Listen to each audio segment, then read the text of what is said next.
ஆனைமுகனை தொழுதால் நவக்கிரகங்களும் மகிழும். நல்லதே நடக்கும், நல்லதே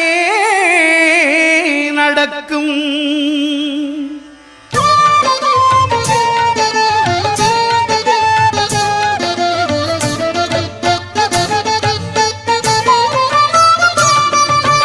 ஒன்பது கோளும் ஒன்றாய் காண அங்கு கற்பகம் என்னும் கடவுளின் மெய்யில்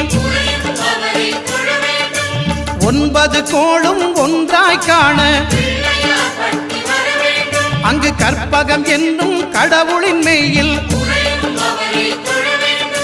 சூரியன் முதலாய் ஒன்பது கிரகமும் பலவித குணங்களை கொண்டிருக்கும். எங்கள் கற்பக தருவில் அவை வரும்போது ஒன்றாய் சேர்ந்து பலனளிக்கும்.